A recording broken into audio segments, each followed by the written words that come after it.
Hi everyone, in the front of me I've got Samsung Galaxy Tab S6 Lite, and let me share with you how to reset up preferences on this device.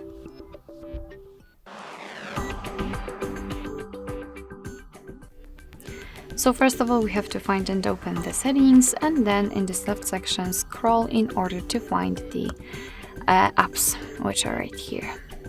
Now let's tap on the three dots icon in the right upper corner and tap on Reset Up Preferences.